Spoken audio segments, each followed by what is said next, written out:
கர்த்தருக்குள் பிரியமான சகோதர சகோதரிகளே, மீண்டுமாக இந்த ஊழியத்தின் மூலமாக உங்களை சந்திப்பதிலே மிகுந்த மகிழ்ச்சி அடைகிறேன். பல பிரச்சனைக்குரிய கேள்விகளுக்கு நாம் பதிலளித்திருக்கிறோம். மீண்டும் நோக்கர்களுக்கு மத்தியில் ஏற்படக்கூடிய நியாயமான கேள்விகளுக்கு வேத வசனத்தின் அடிப்படையாக இருந்து வசனத்தின் ஆதாரத்தோடு பதில் சொல்ல வேண்டும் என்கின்ற வாஞ்சையோடு உங்கள் மத்தியிலே நாங்கள் உட்கார்ந்து இருக்கிறோம். நல்ல முறையிலே கூர்ந்து கவனித்து கேளுங்கள். அநேக ஆசீர்வாதங்களை கர்த்தர் உங்களுக்கு கட்டளையிடுவார். Brother Kannan, praise the Lord. இந்த வாரம் நீங்கள் ஏதாவது சந்தேகங்கள் வைத்திருக்கிறீங்களா? சந்தேகம் இருக்கிறது. ஆமா, பற்றி தான் உங்ககிட்ட கேட்கணும். ஆமாம், கட்டாயம் கேட்கணும்ல.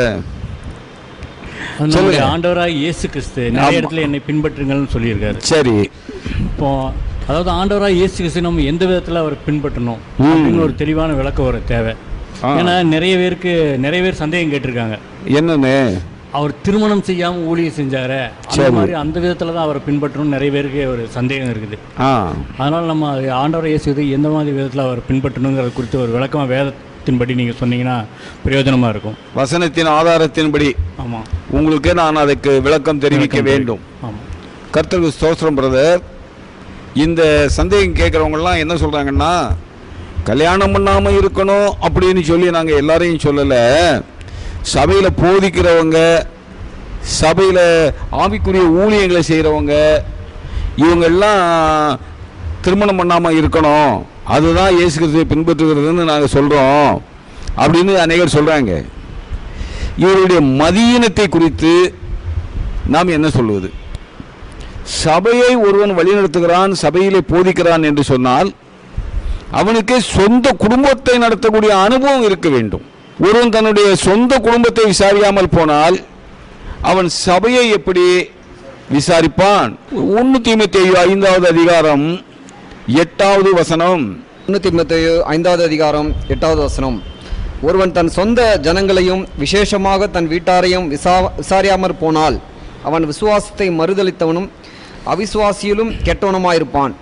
பாருங்க, சபையை ஒருவன் நடத்த வேண்டும் என்றால், சபையில் உள்ள ஜனங்களை விசாரிக்க வேண்டும் என்று சொன்னால், முதலாவது அவன் சொந்த குடும்பம் உள்ளவனாக இருக்க வேண்டும். அப்பொழுதுதான் அவன் சரியான முறையிலே சபையை விசாரிக்க முடியும். சபையில் உள்ள ஜனங்களுக்கு சரியான முறையிலே ஆலோசனைகள் சொல்ல முடியும். பரிசுத்த ஆவியானவர் அதை அப்படி நமக்கு அழுத்தி சொல்லுகிறார். ஆனால் இந்த பிசாசின் மக்கள், சபையை வழிநடத்துகிறவன், சபையிலே போதகனாக இருக்கிறவன் திருமணம் செய்யக்கூடாது, மற்ற விசுவாசிகள் திருமணம் செய்து கொள்ளலாம்னு சொல்கிறாங்க. இவர்கள் வேத புரட்டர்கள். நாம் இந்த சப்ஜெக்ட் நிறைய பேசி இருக்கிறோம். இவர்களெல்லாம் பிசாசுக்கு அடிமைகள். பிசாசுக்கு மக்கள் கூட இல்லை, பிசாசுக்கு அடிமைகள். இவர்கள் வேத புரட்டர்களாகத்தான் இருப்பார்கள். வேத புரட்டனாக இருக்கிற ஒருவனுக்கு 2 தரம் புத்தி சொல்லிவிட்டு அவனை விட்டு விலகு அப்படின்னு தான் பைபிள் சொல்லுது. தம்பி, தீத்து 3வது அதிகாரம் 10வது வசனத்தை வாசிங்க. தீத்து 3வது அதிகாரம் 10வது வசனம். வேத புரட்டனாயிருக்கிற ஒருவனுக்கு நீ 2 தரம் புத்தி சொன்ன பின்பு அவனை விட்டு விலகு. ஆமாம், அந்த அவர்களோடு நம்ம எந்த விதமான தொடர்பும் வைத்து கொள்ளக்கூடாது. பல முறை நம்ம இந்த மேரேஜை பற்றிலாம் நம்ம பேசியிருக்கிறோம்.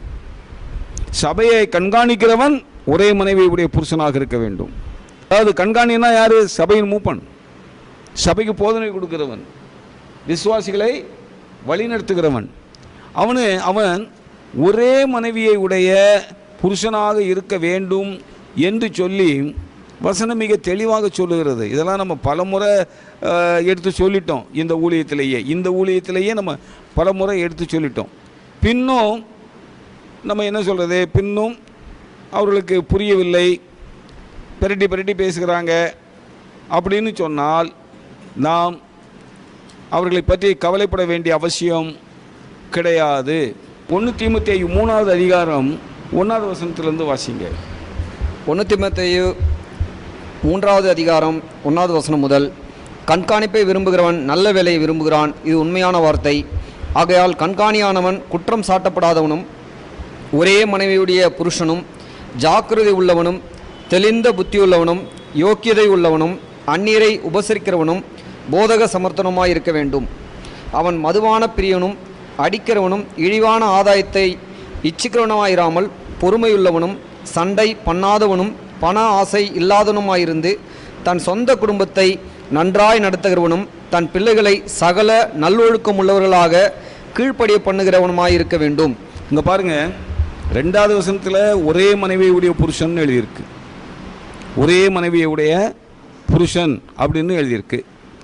4வது வசனத்தில் தன் சொந்த குடும்பத்தை நன்றாய் நடத்துகிறவனும் தன் பிள்ளைகளை சகல நல்லொழுக்கம் உள்ளவர்களாக கீழ்ப்படிய பண்ணுகிறவனுமாக இருக்க வேண்டும்னு இருக்குது.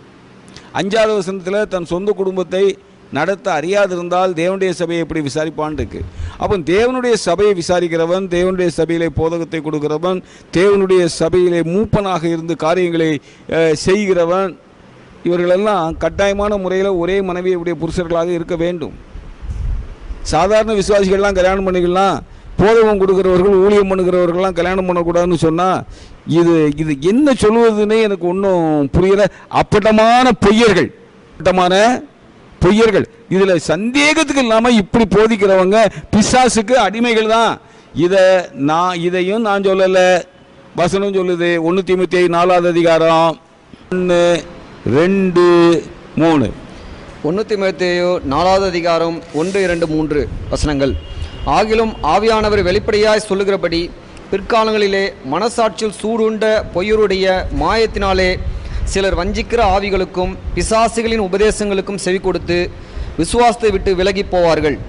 விவாகம் பண்ணாதிருக்கவும் விசுவாசிகளும் சத்தியத்தை அறிந்தவர்களும் ஸ்தோத்திரத்தோடு அனுபவிக்கும்படி தேவன் படைத்த போஜன பதார்த்தங்களை விளக்கவும் வேண்டுமென்று அந்த பொய்யர் கட்டளையிடுவார்கள். விவாகம் பண்ணாதிருக்க வேண்டும் என்று கட்டளையிடுகிறவர்கள் யாரு?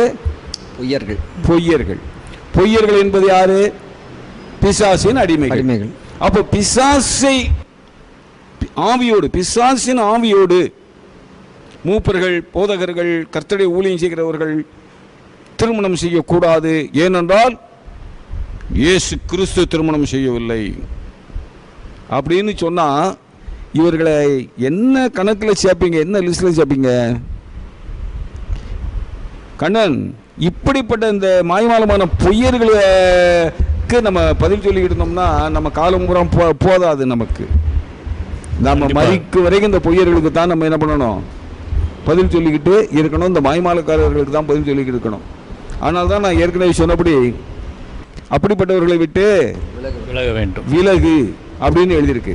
அதனால் உங்கள் சந்தேகத்துக்காக நான் இன்னைக்கு பதில் சொல்லிட்டு இருக்கேன். ஏன்னா இதெல்லாம் நம்ம பேசின சப்ஜெக்டு. திரும்ப அந்த சப்ஜெக்டே நம்ம பேசிகிட்டு இருக்கணும்னு அவசியம் இல்லை. நம்ம பேசிட்ட சப்ஜெக்டு.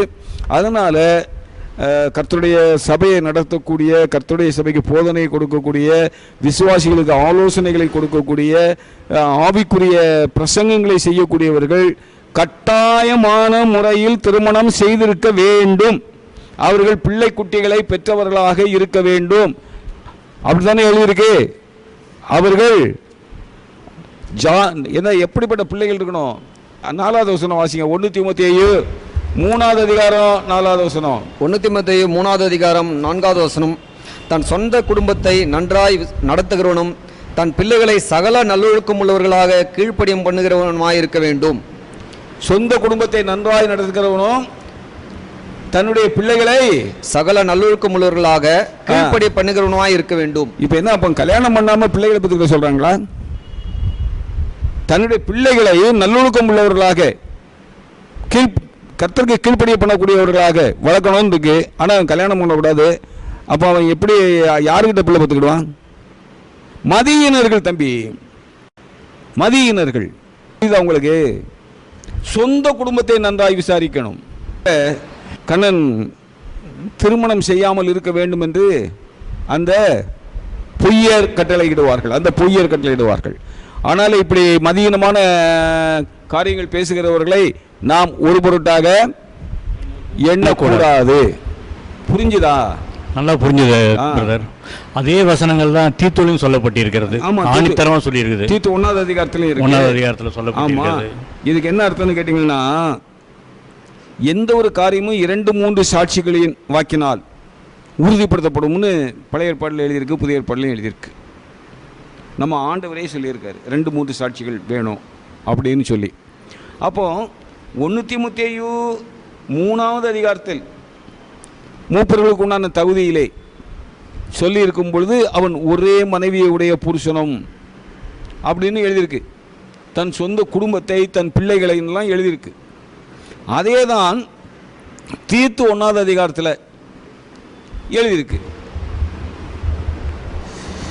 6வது தீத்து 1வது அதிகாரம் 6வது வசனமும் 7வது வசனமும் வாசிங்க. தீத்து 1வது அதிகாரம் 6வது 7வது வசனம். குற்றம் சாட்டப்படாதவனும் ஒரே மனைவியுடைய புருஷனும் துன்மார்க்கன் என்றும் அடங்காதவர்கள் என்றும் பேரெடுக்காத விசுவாசமுள்ள பிள்ளைகளை உடையனமாகிய ஒருவன் இருந்தால் அவனையே ஏற்படுத்தலாம். அவனை யாரா ஏற்படுத்தலாம்? கண்காணியாக, சபையின் மூப்பனாக, சபையின் போதகனாக, சபையாருக்கு ஆத்தும ஆகாரத்தை பகிர்ந்து கொடுக்கிறவனாக, இப்படி நீங்கள் எப்படி வேணாலும் அர்த்தம் எடுத்துக்கலாம். ஆக சபையிலே முக்கியமான பொறுப்பிலிருந்து போதனைகளை கொடுத்து சபையாரை விசாரிக்கக்கூடிய ஒரு மனிதன் தன்னுடைய சொந்த குடும்பத்தை முதலாவது நன்றாக விசாரிக்கிறவனாக இருக்க வேண்டும். சபையார் அடங்காதவர்களாகவோ துன்மார்க்கர்களாகவோ இல்லாமல் அவர்களை அவன் பாதுகாக்க வேண்டாம் என்றால் தன்னுடைய சொந்த பிள்ளைகளை அடங்காதவர்களாக இல்லாதபடிக்கு துன்மார்க்கர்களாக இல்லாதபடிக்கு அவன் பாதுகாக்க வேண்டும். இந்த அனுபவம்லாம் இல்லாதவன் ஒருத்தன் சபையிலே போதிக்கிறான் என்று சொன்னால் வாழ் வாழ் வாழ் வாழ்னு கத்ததான் அவனுக்கு தெரியுமே தவிர நல்ல அறிவுரைகளை சபையாருக்கு கொடுக்க அவனாலே தெரியாது. அவனுடைய நோக்கம் எல்லாம் பொண்டாட்டி இல்லை, பிள்ளை இல்லை, திருமணமாகாதவனாக இருக்கிறான், பணம் பணம் பணம் பணங்கிறான். அதுதான் நமக்கு புரியாத ஒரு புதிராக இருக்குது. பொண்டாட்டி வச்சுருக்கான், ஒரு 4 பிள்ளைகள் இருக்குது, அந்த பிள்ளைகளுடைய எதிர்காலம் இருக்குது, அவன் கொஞ்சம் பணத்துக்கு ஆசைப்படுறான்னா கூட ஒரு நியாயம் இருக்குது. ஆனால் விசுவாசி ஆசைப்படக்கூடாது, ஒரு எக்ஸம்ஷனுக்காக. பொண்டாட்டியும் இல்லை, பிள்ளையும் இல்லை, ஆனால் அவன் கோடி கோடியா 1000 கோடி 2000 கோடி 10,000 கோடி சம்பாதிக்கணும்னு ஆசைப்படுறானே, இவனை எப்படி தேவனுடைய ஊழியக்காரன் சொல்லி நம்மை போன்றவர்கள் அங்கீகரிக்க முடியும்? வேத வசனத்தை பற்றிய அறிவே இல்லாத ஆட்கள் தான் இதெல்லாம் சொல்லுவாங்க. இப்போ நான் 2 நிருபத்தில் இருந்து உங்களுக்கு மேற்கோள் காட்டேன். 2 சாட்சிகள் போதுமானது. அதனால் கண்ணன், எக்காரணத்தை கொண்டும் சபையிலே ஊழியம் பண்ணக்கூடிய ஒருவன், போதிக்கிற ஒருவன் மனைவி இல்லாதவனாக இருக்க வேண்டும் என்று சொன்னால் அதை தயவு செய்து நம்பாதீங்க, ஏமாந்து போகாதீங்க. ஓகே, நம்ம நம்புறது கிடையாது. ஆனால் நம்ம மெசேஜ் பார்க்குறவங்க நிறைய பேர் நம்பாம கேள்வி கேட்குறாங்க. அதற்காகத்தான் இந்த ஒரு தெளிவுரை. அதுக்காக தான் கேட்டீங்களா? சரி, இப்போ இதுக்கும் அவங்களுக்கு புரியலைன்னு சொன்னா நம்ம ஒன்றும் பண்ண முடியாது. சரி, இப்போ நான் கேட்ட கேள்விக்கு வாங்க. நீங்க என்ன கேள்வி கேட்டீங்க? ஆண்டவராய் இயேசு கிறிஸ்துவை எப்படி பின்பற்றணும்? ஓ, அப்படி கேட்டீங்களா? அதுதான் இன்னைக்கு அநேக மதியினர்கள் அப்படி கல்யாணம் பண்ணாம இருந்த போல நம்மளும் கல்யாணம் பண்ணாம இருக்கணும்னு சொல்றாங்களா முட்டாள்கள்? சரி, அப்ப அதுக்கு ஒரு சரியான விளக்கம் நம்ம தர வேண்டிய நம்ம விழுந்த கடமை. இப்ப நீங்க 1 பேதுரு 2வது அதிகாரத்துக்கு வாங்க. வசனம் 20-21. 1 பேதுரு 2வது அதிகாரம் வசனம் 20-21. நீங்கள் குற்றம் செய்து அடிக்கப்படும் போது பொறுமையோடு சகித்தால் அதனாலே என்ன கீர்த்தி உண்டு? நீங்கள் நன்மை செய்து பாடுபடும் போது பொறுமையோடு சகித்தால் அதுவே தேவனுக்கு முன்பாக பிரீதியாயிருக்கும். இதற்காக நீங்கள் அழைக்கப்பட்டும் இருக்கிறீர்கள். ஏனெனில் கிறிஸ்துவும் உங்களுக்காக பாடுபட்டு நீங்கள் தம்முடைய அடிச்சுவடுகளை தொடர்ந்து வரும்படி உங்களுக்கு மாதிரியை பின்வைத்து போனார். இதைத்தான் எல்லாரும் பிடிச்சிக்கிறாங்கன்னா, அவருடைய அடிச்சுவடுகளை நாம் பின்பற்றி வரும்படி கிறிஸ்து நமக்கு ஒரு மாதிரியை வைத்து போனார் அப்படின்னு. அவருடைய அடிச்சுவடுகளை அவர் எப்படி நடந்தாரோ அப்படியே நாமும் நடக்க வேண்டும். அப்படின்னா அவர் கல்யாணம் பண்ணிக்கல அப்படின்னா நாமளும் கல்யாணம் பண்ணிக்க கூடாது அப்படின்னு அர்த்தம் எடுத்தால் அவனை போல ஒரு முட்டாள் உலகத்திலேயே இருக்க மாட்டான். அவனை போல ஒரு முட்டாள் உலகத்திலேயே இருக்க மாட்டான். தேடி பிடிச்சாலும் கிடைக்காது. அந்த முட்டாள்களுக்கும் பதில் சொல்லக்கூடிய சூழ்நிலையில் கண்ணா என்னை கொண்டாந்து என்ன சொல்றது, முட்டாள்னு சொல்ல முடியாது, மாய்மாலக்காரனா இருப்பான். ஓ, புரிந்து கொண்டும் புரியாதது போல மாய்மாலம் பண்ணி தங்களுக்கு உலக பிரகாரமான காரியங்களை சாதிப்பதற்கு. சரி, போடும், எக்கண்ணா கட்டு போட்டோம். கண்ணன், கர்த்தருடைய அடிச்சுவடுகளை பின்பற்றி வருவது என்று சொன்னால் 20-21 திரும்ப வாசிங்க. 1 பேதுரு 2வது அதிகாரம் 20-21. நீங்கள் குற்றம் செய்து அடிக்கப்படும் போது பொறுமையோடு சகித்தால் அதனால் என்ன கீர்த்தி உண்டு? நீங்கள் நன்மை செய்து பாடுபடும் போது பொறுமையோடு சகித்தால் அதுவே தேவனுக்கு முன்பாக பிரீதியாயிருக்கும். இதற்காக நீங்கள் அழைக்கப்பட்டும் இருக்கிறீர்கள்.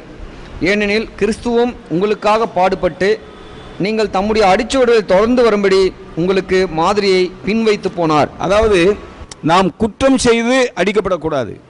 நம்முடைய ஆண்டவர் அடிக்கப்பட்டார், நொறுக்கப்பட்டார். என்ன குற்றம் செய்தார்? ஒரு குற்றம் செய்யவில்லை. என்னிடத்திலே பாவம் உண்டு என்று உங்களில் யாராகிலும் சொல்ல முடியுமா என்று அவரை பகைத்தவர்களை பார்த்து கேட்டார். ஆனால் ஒருவனாவது இன்றைக்கு வரை அவர் என்ன பாவம் செய்தார் என்று ஒருவனாலும் சுட்டிக்காட்ட முடியவில்லை. ஆனால் அவர் பாடுபட்டார், அடிக்கப்பட்டார், முகத்திலே காரி துப்பப்பட்டார், உச்சி முதல் உள்ளங்கால் வரை சதைகளை எல்லாம் பிக்கப்படும்படியாக வாரடிப்பட்டார். ஆனாலும் அவர் வையப்படும் பொழுது பதில் வையவில்லை, பாடுபடும் பொழுது யாரையும் அவர் பயமுறுத்தவில்லை. நீதியாய் தீர்ப்பு செய்கிறவருக்கு தன்னை ஒப்பு கொடுத்தார். யார் நிமித்தமாக? அக்கிரமக்காரர்களாகிய நம் நிமித்தமாக. இன்றைக்கு இந்த பொறுமை, தவறே செய்யாமல் நாம் வையப்படுகிறோம். நாம் தவறே செய்யவில்லை, நம்மை துன்மார்க்கர்கள் வைகிறார்கள். நாம் தவறே செய்யவில்லை. பிசாசின் மக்கள் நம்மேல் அபாண்டமான காரியங்களை சுமத்துகிறார்கள். அதை நாம் பொறுமையோடு சகிக்கிறோமா? பிசாசு கர்த்தருடைய ஊழியத்தை செய்யாதம்பான். அதே போல அந்த பொண்ணு அந்த ஊழியத்தை நீ பண்ணாதங்க. அதுலேருந்து நம்ம ஒரு புரிஞ்சுக்கிட்டோம், இது பிசாசின் மகள்னு சொல்லி. அதனால நம்ம இந்த ஊழியத்தை விட்டுட்டோமா? விட முடியாது நம்மளால். நாம் கர்த்தரால் அழைக்கப்பட்டவர்கள். என்ன நோக்கத்தோடு கர்த்தர் நம்மை அழைத்தாரோ அந்த நோக்கத்தை நாம் நிறைவேற்ற வேண்டும். நாம் தவறு செய்து நாம் வையப்படவில்லை. நாம் எந்த ஒரு கருத்தை சொன்னாலும் வசனத்தின் அடிப்படையில் தான் சொல்கிறோம். கருத்துக்கு ஒரு வசனத்தையும் எடுத்து நம்ம காட்டுகிறோம். அப்படி இருந்தும் நம்ம ஏளனமாக பேசுகிறவர்களுக்கு நாம் சகித்து கொண்டு தான் செய்கிறோம். அதனால் கண்ணன் குற்றம் செய்து அடிக்கப்படும் பொழுது ஒருவன் சகித்தால் அது ஒரு பெரிய காரியம் அல்ல. நன்மை செய்து தீமையை அனுபவிப்பதற்கு தான்ப்பா நீங்கள் அழைக்கப்பட்டு இருக்கிறீர்கள்னு பேதுரு சொல்றார். நீங்கள் நன்மை செய்து தீமையை அனுபவிப்பதற்கு. இது கூட நான் பலமுறை சொன்ன வசனம் தான். திரும்ப வாசிங்க 20-21. நீங்கள் குற்றம் செய்து அடிக்கப்படும் போது பொறுமையோடு சகித்தால் அதனால என்ன கீர்த்தி உண்டு? நீங்கள் நன்மை செய்து பாடுபடும் போது பொறுமையோடு சகித்தால் அதுவே தேவனுக்கு முன்பாக பிரீதியாக. நன்மை செய்து பாடுபடும் பொழுது நீங்கள் பொறுமையோடு சகித்தால் அதுவே தேவனுக்கு முன்பாக பிரீதியாக இருக்கும். நம்முடைய ஆண்டவர் நன்மை செய்து பாடுபட்டார். நம்முடைய ஆண்டவர் நன்மை செய்து பாடுபட்டார். அதுதான் நாம் பின்பற்ற வேண்டிய அடிச்சோடு. நாமும் நன்மை செய்து பாடுபடும் பொழுது சோர்ந்து போகக்கூடாது. அந்த நேரம் சோர்வு வந்தால் கூட ரொம்ப டயர்டாக இருந்தால் ஒரு டீ குடிச்சு கொஞ்சம் உற்சாகப்படுத்திக்கிறோம் இல்லையா? அதே போல் ரொம்ப பிரச்சனைக்கு, அதாவது ரொம்ப துன்மார்க்கர்களுடைய பேச்சுக்கும் ஏச்சுக்கும் ஆளாகி வேதனைப்படும் பொழுது கொஞ்சம் ஜெபித்துக்கு கொள்ள வேண்டியதான். வேதத்தை வாசித்து கொண்டு வேதத்தை வாசித்து ஜெபித்து நம்ம என்ன பண்ணி கொள்ளணும்? பலப்படுத்தி கொள்ள வேண்டும். அதற்கு தான் நாம் அழைக்கப்பட்டோம். நன்மை செய்து தீமை அனுபவிப்பதற்கென்று தான் நாம் அழைக்கப்பட்டோம். அது மாத்திரமல்ல, அதில் திரும்ப வாசிங்க, 21 வாசிங்க. இதற்காக நீங்கள் அழைக்கப்பட்டும் இருக்கிறீர்கள். சரி. ஏனெனில் கிறிஸ்துவும் உங்களுக்காக பாடுபட்டு நீங்கள் தம்முடைய அடிச்சுவடுகளை தொடர்ந்து வரும்படி உங்களுக்கு மாதிரியை பின்வைத்து போனார். கிறிஸ்துவும் உங்களுக்காக பாடுபட்டு, அடிச்சுவடு நன்மை செய்து தீமை அனுபவிப்பதுதான் ஆண்டவர் நமக்கு வைத்த அடிச்சோடு. அதைத்தான் நாம் பின்பற்ற வேண்டும். நீங்கள் அவரோடு கூட பாடுகளை சகித்தீர்கள் என்றால் அவரோடு கூட ஆளுகையும் செய்வீர்கள். நமக்கு பெரிய ஆசீர்வாதத்தை ஆண்டவர் வைத்திருக்கிறார். 1000 ஆண்டு அரசாட்சியில் நாம் ஆளுகை செய்வோம். போன வாரம் கூட நம்ம தியானித்தோம், இந்த உலகத்தையே நாம் நியாயந்திருப்போம்.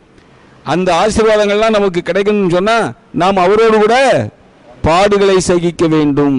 அதுதான் அவருடைய அடிச்சூடுகளை பின்பற்றி வருவது. ஒரு கல்யாணம், எனக்கு நான் என்ன சொல்கிறேன்னே புரியலை. அவர் கல்யாணம் பண்ணிக்கல, அதனால நம்மளும் கல்யாணம் பண்ணக்கூடாதுன்னு சொன்னால் என்ன அர்த்தம்? எனக்கு ஒன்றும் தெரியல. அதெல்லாம் அர்த்தம் அவருடைய பாடுகளை அவரோடு கூட நாமும் சகிக்க வேண்டும். கர்த்தருக்காக நாம் பாடுபடுகிறோமா என்பதை நாமே யோசித்து பார்க்கணும். எந்த அளவிற்கு நாம் இதுவரை கர்த்தருக்காக பாடுகளை சகித்திருக்கிறோம், எந்த அளவுக்கு கர்த்தருடைய பெயரை சொல்லி பணம் சம்பாதித்திருக்கிறோம் என்பது அல்ல. அளவுக்கு கர்த்தருடைய பெயரை சொல்லி பணம் சம்பாதித்திருக்கிறோம் என்பதல்ல. இன்னைக்கு அதைத்தான் அநேகர் பிரதானமாக நினைத்து கொண்டு இருக்கிறார்கள். நினைத்து கொண்டு வியாபாரத்தை எப்படி எப்படிமோ பண்ணுறாங்க. என்னை பொறுத்த வரைக்கும் இன்றைக்கு நடத்தக்கூடிய ஊழியம் என்பது வியாபாரம் தான். செய்யக்கூடிய ஊழியம் வேற. தனி மனிதன் ஒருவன் ஒரு பெயரை வைத்துக்கொண்டு பிரசங்கம் பண்ணிக்கிட்டு ஊழியம் பண்ணுறங்கிற பாருங்க, அது முழுக்க முழுக்க அம்பேக்கு. என்ன இண்டிபெண்ட் ஊழியமா? அந்த இண்டிபெண்ட் ஊழியங்கள்லாம் பிசாசின் ஊழியம். சரி, இப்போ நம்ம ஆண்டவரோடு கூட பாடுகளை சகிக்க வேண்டும், அதை பொறுமையாக சகிக்க வேண்டும். அது அவருடைய அடிச்சோட்டை பின்பற்றி வருவது. மத்தேயு 11வது அதிகாரம் 29.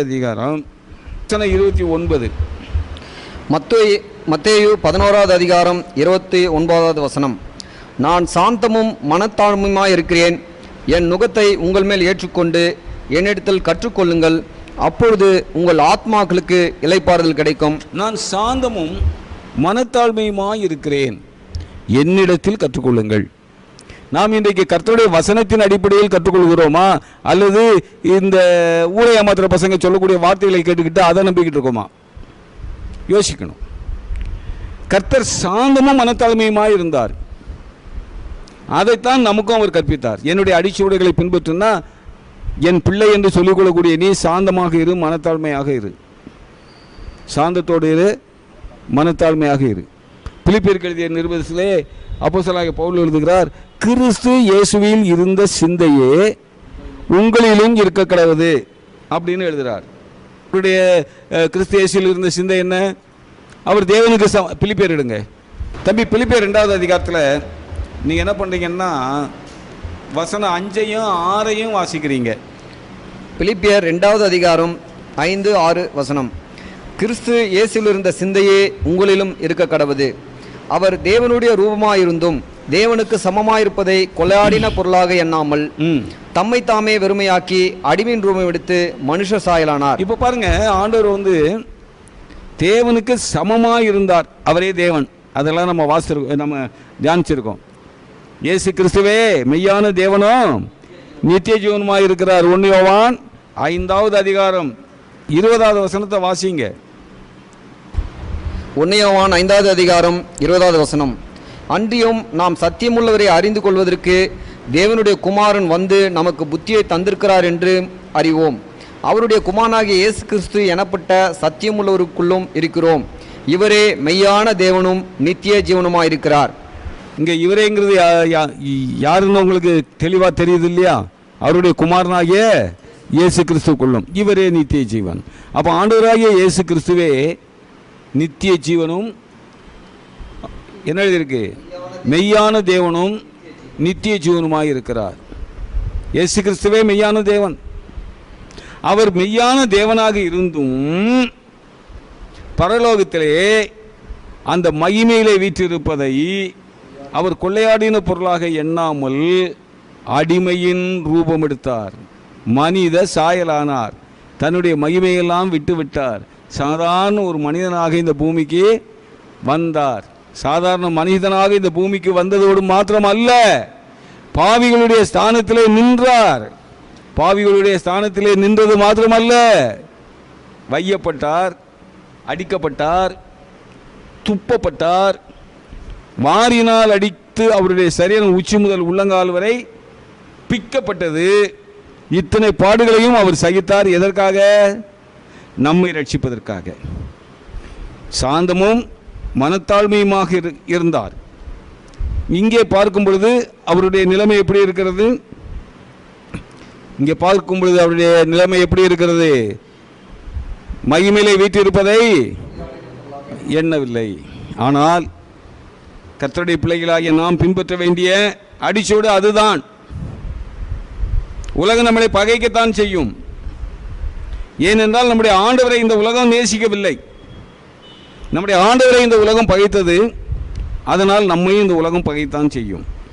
அதையெல்லாம் ஒரு பெரிய பொருட்டாக எண்ணாமல் அவரோடு கூட பாடுகளை நாம் சகித்து, அவரோடு கூட பாடுகளை சகித்தால் அவரோடு கூட ஆளுகையும் செய்வோம்.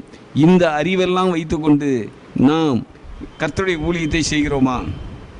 எத்தனை பேர் இன்னைக்கு அப்படி செய்கிறான்? இன்னும் அதை விட மிக முக்கியமான ஒரு அடிச்சோடு, அவர் தனக்கு மகிமை தேடவில்லை.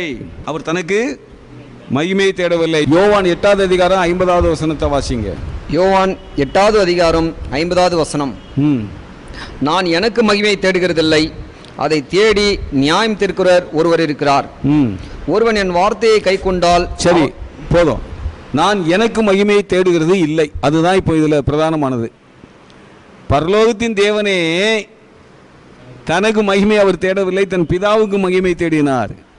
ஆனால் இன்றைக்கு கர்த்தருடைய பிள்ளைகள் என்று சொல்லிக்கொள்ளக்கூடிய நாம் நமக்கு மகிமை தேடுகிறோமா, நம்மை அனுப்பின பிதாவுக்கு மகிமை தேடுகிறோமா, நம்மை ரட்சித்த தெய்வத்துக்கு மகிமை தேடுகிறோமா, அல்லது நமக்கு மகிமை தேடுகிறோமா? இன்னும் இதே யோவானுடைய சுவிசேஷ புத்தகம் 7வது அதிகாரத்தில் 18வது வசனத்தை வாசிங்க. 7:18. யோவான் எழுதின சுவிசேஷம் 7வது அதிகாரம் 18வது வசனம். சுயமாய் பேசுகிறவன் தன் சுயமகிமை தேடுகிறான், தன்னை அனுப்பினவரின் மகிமையை தேடுகிறவனோ உண்மையுள்ளவனா இருக்கிறான், அவனிடத்தில் அநீதி இல்லை. இப்போ சுயமகிமை தேடுகிறவன் தானே இன்னைக்கு ஊழியக்காரங்களா இருக்கானுங்க. இண்டிபெண்ட் ஊழியம் பண்றானே, எவனாவது கர்த்தருக்கு மகிமை தேடுகிறானா, சுயமகிமையை தேடுகிறானா? எல்லாம் மேடையில் நின்றுவிட்டு அயோக்கியத்தனங்களை அரங்கேற்றுறாங்க. நான் அங்கே போனேன், இங்கே போனேன், நான் யானை பண்ணேன், நான் பூனை பண்ணேன் அப்படிங்கிறான். அப்படி கையை நீட்டுறான், இப்படி கையை நீட்டுறான், என்னெல்லாமோ பண்ணுறானுங்க. இவர்கள் யாருக்கு மகிமை தேடுகிறார்கள்? ஆனால் நடுப்புல ஒன்று மட்டும் சொல்லுவாங்க, இயேசுக்கே மகிமைம்பானுங்க. இயேசு யாரு? இவங்க பக்கத்து வீட்டுக்காரனா? சொல்லு. ஆண்டவராகிய இயேசு கிறிஸ்துக்கும் மகிமை உண்டாவதாகன்னு கூட சொல்ல மாட்டானுங்க. இவர்கள் தேவனுடைய அடிச்சூடுகளை பின்பற்றுகிறார்களா? இல்லை, தேவனுடைய வசனத்துக்கு விரோதமான காரியங்களை இவர்கள் செய்கிறார்கள். அந்த யோவான் 7வது அதிகாரத்தில் இருந்த வசனத்தை 18 திரும்ப வாசிங்க. யோவான் 7வது அதிகாரம் 18வது வசனம். சுயமாய் பேசுகிறவன் தன் சுயமகிமை தேடுகிறான், தன்னை அனுப்பினவரின் மகிமையை தேடுகிறவனோ உண்மையுள்ளவனா இருக்கிறான். உண்மை உள்ளவன் யாரு? எவன் உண்மை உள்ளவன்? தன்னை அனுப்பினவருடைய மகிமை தேடுகிறவன் தான் உண்மை உள்ளவன். தன்னை அனுப்பினவருடைய மகிமை தேடாமல், இயேசு கிறிஸ்துவே தன்னை அனுப்பின பிதாவின் மகிமை தேடினார். அப்போ தன்னை அனுப்பினவருடைய மகிமை தேடாமல் ஒருவன் தனக்கு மகிமை தேடிக்கொண்டு இருக்கிறான் என்றால் அவன் யாரு? உண்மையற்றவன். உண்மையற்றவன் யாரு? பிசாசு. பிசாசு உண்மையற்றவன். அப்ப இவர்களெல்லாம் யாருடைய பிரதிநிதிகள்? தனக்கே மகிமையை தேடிக்கொண்டு கர்த்தருக்கு மகிமை தேடாமல் இவர்கள் மூலமாய் கர்த்தருடைய நாமம் தூஷிக்கப்படும்படியாக வாழ்ந்து கொண்டு இவர்கள்லாம் யாரு? உண்மையற்றவர்கள். அப்படி என்றால் என்ன அர்த்தம்? பிசாசின் பிரதிநிதிகள், பிசாசின் அடிமைகள். பிசாசின் அடிமைகள். அப்போ கண்ணன் நம்முடைய ஆண்டவர் எப்படி தன்னுடைய பிதாவுக்கு மகிமை தேடினாரோ அதே போல நாமும் நமக்கு மகிமையை தேடாமல் நம்முடைய ஆண்டவருக்கு மகிமை தேடுகிறோம் என்றால் நாம் ஆண்டவருடைய அடிச்சுவடுகளை பின்பற்றி நடக்கிறோம். அதுதான் என்னை பின்பற்றுங்கள், கிறிஸ்து இயேசுவை பின்பற்றுங்கள் அப்படிங்கிறதுக்கு அதுதான் அர்த்தம்.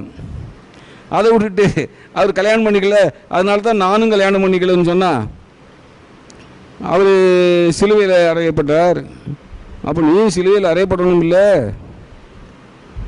அவரை எவ்வளோ கொடுமைப்படுத்தினாங்க. அதில் 1000ல் ஒரு கொடுமையாவது நீ இது வரைக்கும் அனுபவிச்சிருக்கியா? சொல்லுங்க. நான் அவரை பின்பற்றணும். பின்பற்றுப்பா, ரொம்ப சந்தோஷம். இப்போ நான் சொன்ன இந்த காரியங்களையெல்லாம் விட்டுட்டு அவர் எப்படி கல்யாணம் பண்ணாமல் இருந்தாரோ அப்படி நான் கல்யாணம் பண்ணாமல் இருப்பேன்னு சொன்னால் நான் திரும்ப சொல்கிறேன், அவர் எப்படி சிலுவையில் அறையப்பட்டாரோ அப்படியே நீயும் சிலுவையில் அறையப்பட வேண்டும். நரிகளுக்கு குழிகளும் ஆகாயத்து பறவைகளுக்கு கூடுகளும் உண்டு, மனிதகுமாரனுக்கோ தலை சாய்க இடமில்லைன்னு சொன்னார். ஆனால் அவருடைய அடிச்சூழலை பின்பற்றி நான் கல்யாணம் பண்ணாமல் ஊழியம் பண்ணுறேங்கிறியே, உனக்கு எத்தனை பங்களா இருக்கு? நீ குடிசையில் வாழ்கிற? நீ அப்பேற்பட்ட யோகியனாக இருந்தால் நீ என்ன பண்ணணும்? 4 ஆணி ஒரு கோணி போட்டுக்கிட்டு நீ வாழணும். ஆனால் நீ ஒரு அயோக்கியன், கோடிக்கணக்கில் இன்கம் டேக்ஸ் கட்டுறானா. அவன் கல்யாணம் பண்ணிக்கிடாதனால கர்த்தருடைய மகிமை தான் அவன் தேடுறானா, கர்த்தரை பின்பற்றி போகிறானா. என்னடா செய், ஏன்டா பூச்சுத்திக்கிட்டு அலைகிறீங்க? இந்த நாய்ங்க சொல்லுது நம்ம அவங்களுக்கு பூச்சி ஊற்றுறோம், அல்லது பிசாசு நமக்கு பூச்சி ஊற்றுது அப்படின்னு இந்த முட்டா நாய்ங்க சொல்லிக்கிட்டு அலையுது. நம்ம எவனுக்கும் பூச்சி ஊற்றலை, வசனத்தின்படி தான் நம்ம சொல்கிறோம். ஆனால் இவர்கள் தான் வசனத்தை கொஞ்சம் கூட சட்டை பண்ணாமல் தாங்களுடைய மாம்சமும் மனசும் விரும்பினவைகளை செய்து தேவ கோபாக்கினையின் பிள்ளைகள். எபேசியர் 2வது அதிகாரம் 2-3 வாசிங்க. எபேசியர் 2வது அதிகாரம் 2-3 வசனங்கள். அவைகளில் நீங்கள் முற்காலத்திலே இவ்வுலக வழக்கத்திற்கு ஏற்றபடியாகவும் கீழ்ப்படியாமின் பிள்ளைகளிடத்தில் இப்பொழுது கிரியை செய்கிற ஆகாயத்த அதிகார பிரபுவாகிய ஆவிக்கேற்றபடியாகவும் நடந்து கொண்டீர்கள். அவர்களுக்குள்ளே நாம் எல்லாரும் முற்காலத்திலே நமது மாம்ச இச்சையின்படியே நடந்து நமது மாம்சமும் மனசும் விரும்பினவைகளை செய்து சுபாவத்தினாலே மற்றவர்களைப் போல கோபாக்கனின் பிள்ளைகளாய் இருந்தோம். மாம்சத்தின் இச்சைகள், மாம்சமும் மனசும் விரும்பினவைகளை செய்கிறவர்கள். உங்களுக்கு ஐயோ, உங்களுக்கு ஐயோ, தேவ கோபம் உங்கள் மேலே வரும், உங்களுக்கு ஐயோ அப்படின்னு கத்துது. நம்ம ஊழியத்துக்கு கமெண்ட் கொடுக்குறேன்னு சொல்லிட்டு இங்கே யார் மேலே தெய்வ கோபாக்கினைக்கு யார் பிள்ளைகளாக இருக்கிறார்கள்? தங்களுடைய மாம்சமும் மனசும் விரும்பினவைகளை செய்து. அதாவது இவர்கள் தேவனுக்கு மகிமை தேடவில்லை, தங்களுக்கு மகிமை தேடுகிறார்கள். இவர்கள் உண்மை உள்ளவர்கள் அல்ல, பொய்யர்கள். இவர்கள் பிசாசின் மக்கள். இவர்கள் வாயில வந்ததெல்லாம் பிரசங்கம் பண்ணி பணம் ஒன்றை குறிக்கோளாக கொண்டு நடக்கிறவர்கள். இவர்கள் மீது தேவ கோபாக்கினை வரும்னு பைபிள் சொல்லுது. அப்போ நம்மேல் தேவ கோபாக்கினை வரும், உங்கள் மேலே கோப ஆக்கினை வரும் அப்படி இப்படின்னு சொல்லி அக்கினியா அப்படின்னு சொல்லி ஒன்று கத்திக்கிட்டு கிடக்குது. அது எதற்கு பாத்திரவான்? எதற்கு பாத்திரவான்? ஏரி நரகத்திற்கு மாத்திரம்தான். அருமையான சகோதர சகோதரிகளே, தேவனுடைய பிள்ளைகளை எரிச்சல் மூட்டாதிருங்கள். தேவனுடைய சத்தியத்தை வசனத்தின்படி வசன ஆதாரத்தோடு செய்கிறவர்களை இன்சல்ட் பண்ணாதீங்க. அதாவது அவர்களை அவமானப்படுத்தும்படி பேசாதீர்கள். கோபாக்கினை அவர்கள் மீது வரும் என்று நீங்கள் சொன்னால் அவர்கள் மீது வந்துருமா? தேவன் என அநீதரா? தேவன் அநீதரா? சங்கீதம் 73 எடுங்க, அங்கே ஒரு அற்புதமான வசனம் இருக்கு. கர்த்தருடைய பரிசுத்த நாமம் சதா காலங்களிலும் மகிமைப்படும்படியாக நமக்கு என்ன என்ன தேவையோ அதையெல்லாம் கர்த்தருடைய வசனத்தில் நம்ம பார்க்க முடியும். சங்கீதம் 73 சங்கீதம் 73 3வது வசனத்தில் இருந்து படிங்க. சங்கீதம் 73வது அதிகாரம் 3ஆம் வசனம் முதல். துன்மார்க்கரின் வாழ்வை நான் காண்கையில் வீம்புக்காரராகிய அவர்கள் மேல் பொறாமை கொண்டேன். மரண பரியந்தம் அவர்களுக்கு எடுக்கனில்லை, அவருடைய பலன் உறுதியாயிருக்கிறது. நரற்படும் வருத்தத்தில் அகப்படார்கள், மனுஷர் அடையும் உபாதியை அடையார்கள். ஆகையால் பெருமை சரப்பணியைப் போல அவர்களை சுற்றி கொள்ளும், கொடுமை ஆடையைப் போல அவர்களை மூடிக்கொள்ளும். அவர்கள் கண்கள் கொழுப்பினால் எடுப்பாய் பார்க்கிறது, அவர்கள் இருதயம் விரும்புவதிலும் அதிகமாய் நடந்தேறுகிறது. அவர்கள் சீர்கட்டு போய் அகந்தையாய் கொடுமை பேசுகிறார்கள், இருமாப்பாய் பேசுகிறார்கள். தங்கள் வாய் வானம் மட்டும் எட்ட பேசுகிறார்கள். அவர்கள் நாவு பூமியெங்கும் உலாவுகிறது. அவர்களுடைய நாவு அண்ட சராசரங்கள் அனைத்திலும், அவர்கள் டிவியிலே பேசக்கூடியது அண்ட சராசரங்கள் அனைத்திலும் மக்கள் பார்க்கக்கூடிய அளவிலே இருக்கிறது. ஆனால் உண்மையாக அவர்கள் யார்? துன்மார்க்கர்கள். அவர்களுடைய வாழ்வு சுகித்திருப்பது என்ன அப்படின்னு பேசுகிறார். யாரு? ஆசாப்பு, சங்கீதம் எழுதிய ஆசாப்பு. எரேமியாவின் புத்தகம் 12வது அதிகாரத்துக்கு வாங்க. 1வது வசனம். எரேமியா 12வது அதிகாரம் 1வது வசனம். கர்த்தாவே, உம்மோடு நான் வழக்காடாமல் போனால் தேவரீர் நீதி உள்ளவராமே. ஆகிலும் உம்முடைய நியாயங்களை குறித்து உம்மோடே நான் பேசும்படி வேண்டுகிறேன். ஆகாதவர்களின் வழி வாய்க்கிறதென்ன? துரோகம் செய்து வருகிற அனைவரும் சுகித்திருக்கிறது என்ன? ஆகாதவர்களின் வழி வாய்க்கிறது என்ன? ஆகாதவர்களின் வழி வாய்க்கிறது என்ன?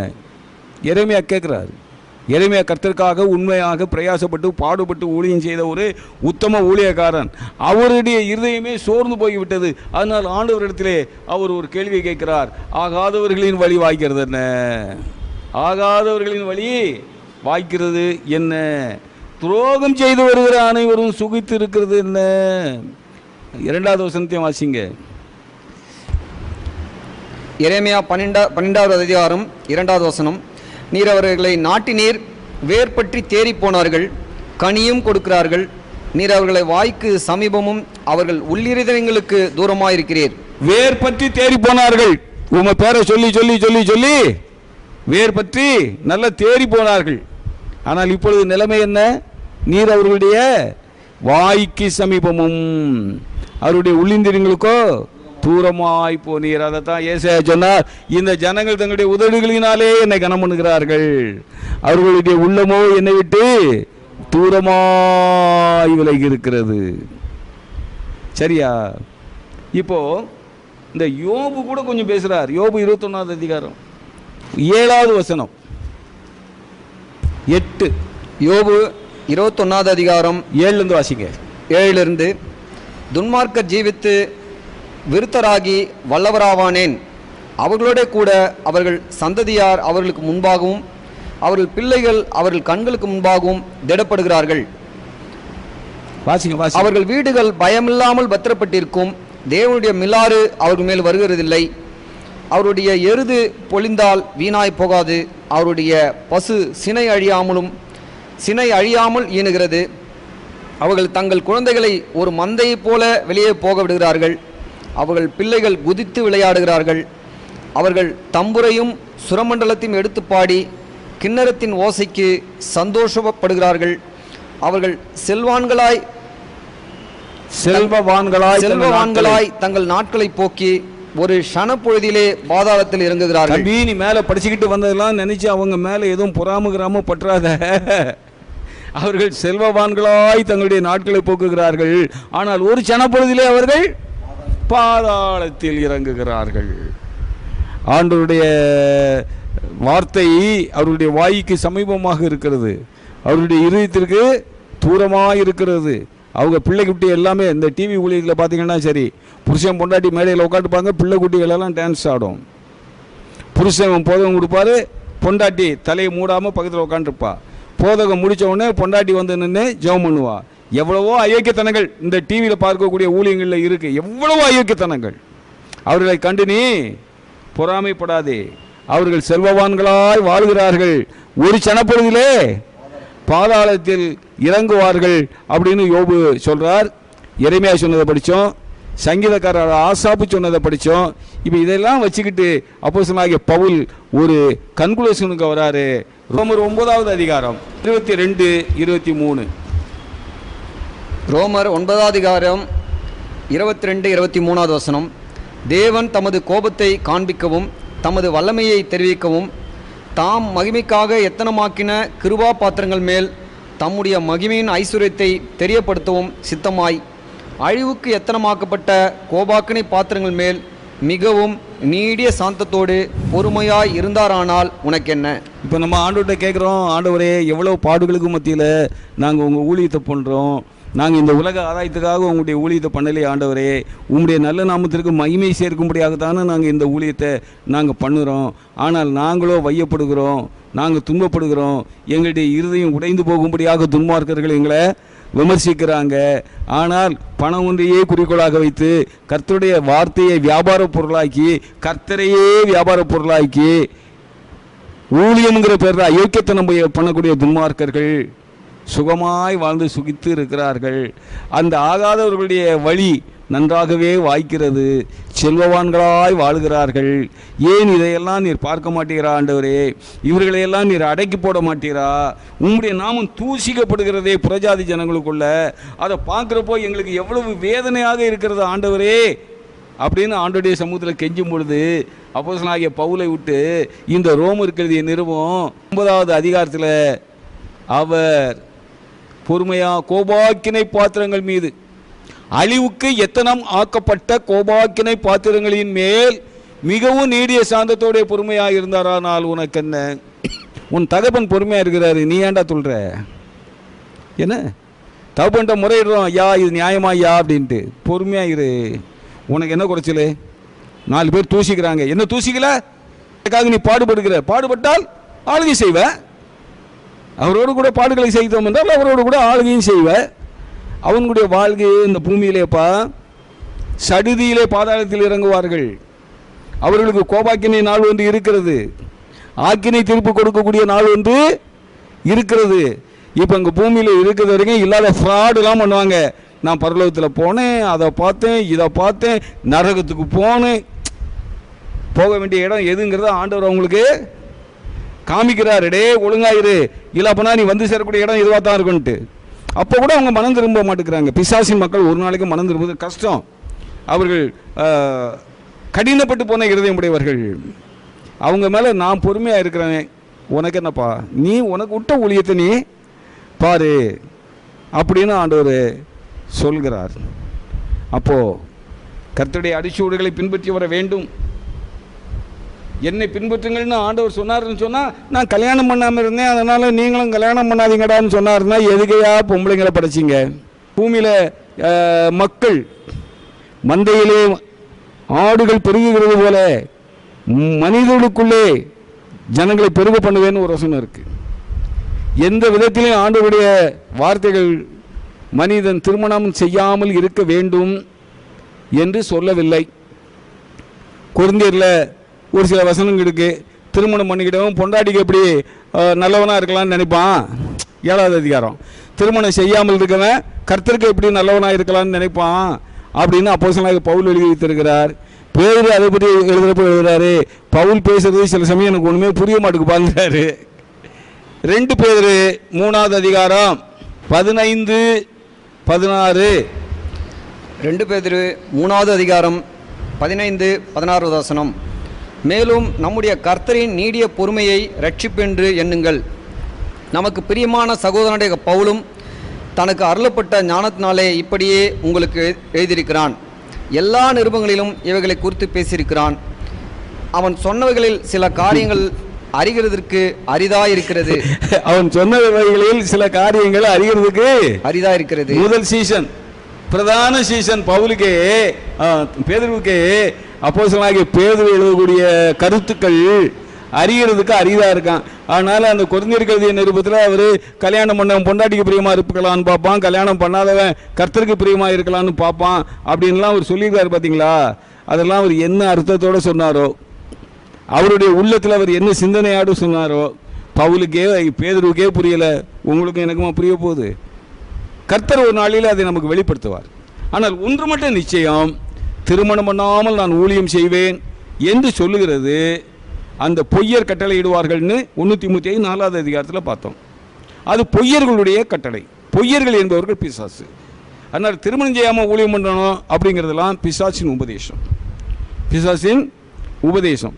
அதனால் பிரதர் கண்ணன் என்ன கிளியரா? நல்லா தெளிவாக புரிஞ்சுதா? ஆனால் என்னென்னா உண்மையுள்ள கிறிஸ்தவர்கள் இந்த மாதிரி முட்டாள்தனமான கேள்வியெல்லாம் கேட்க மாட்டாங்க. ஏன்னா வேத வாக்கியத்தில் தேர்ச்சி பெறாதவங்க, வேத வாக்கியம் அனுதினம் படிக்காதவங்க தான் இந்த மாதிரி முட்டாள்தனமான கேள்வியெல்லாம் கேட்டு. ஆமாம், பிசாசு கூட நாகரிகமாக கேட்டாங்க. ஆமாம், பிசாசு கூட ஆண்டவர்கிட்ட கேட்குறப்போ வசனத்தை அடிப்படை காட்டி மேற்கோள் காட்டி தான் பிசாசு கூட ஆண்டவர்கிட்ட கேள்வி கேட்டான் இல்லையா? அதனால நீங்கள் சொல்கிற போல மதீனமான மக்கள், நிறைய பெயர் கிறிஸ்தவர்கள் பேரில் தான் நிறைய பேர் இன்றைக்கி ஜீவிச்சுட்டு இருக்காங்க. பெரிய உண்மையான வேத வாக்கியத்தை நம்ம அறிஞ்சு அதுபடி நடக்கணும் ஒரு எண்ணம் இல்லாமல். தம்பி, பெயர் கிறிஸ்தவர்களுக்கு தெய்வ பயம் உண்டு. நீங்கள் சொல்கிற போல இல்லை. பெயர் கிறிஸ்தவர்கள்னு சொல்கிறவங்க பெற்றோர்களால் தேவ பக்திக்கு ஏற்ற நிலைமையிலே போதிக்கப்பட்டு அவர்கள் வளர்ந்துருப்பாங்க. அதனால் அவங்களுக்கு தெய்வ பயம் உண்டு. அந்த தெய்வ பயத்தை இந்த பெந்தகோஸ்தே துன்மார்க்கர்கள் தங்களுக்கு சாதகமாக பயன்படுத்தி கொண்டு ஜனங்களை வஞ்சித்து ஜனங்களை ஏமாற்றி உண்டு கொளுத்து தின்று திமிரி ஐக்கியத்தை பண்ணிக்கிட்டு இருக்கானுங்க. அதனால் இந்த இவனுங்களோட மாரடிக்கிறது ரொம்ப கஷ்டம். ஆண்டவரே சொல்லிட்டாரு, கோபாக்கினை நாளுக்கு என்ன ஒன்று நான் வச்சுருக்கேன்பா, நீ ஏன் அதை போட்டு கஷ்டப்படுற, நீ மற்ற சத்தியங்களை ஜனங்களுக்கு சொல்லிக்கிட்டு போ அப்படிங்கிறாரு. அதனால் செய்வோம். கர்த்தருடைய ஆவியானவர் எப்படி நம்ம ஏவுகிறாரோ அதன்படி நம்ம சப்ஜெக்ட் எடுத்து ஜனங்களுக்கு நம்ம சொல்லுவோம். இன்றைக்கு நாம் இத்தோடு நிறைவு செய்வோம். பொறுமையாக கேட்டுக்கொண்டிருந்த அனைவருக்கும் ஆண்டவருடைய பரிசுத்த நாமத்தில் நன்றி தெரிவித்துக் கொள்கிறேன். நன்றி, வணக்கம்.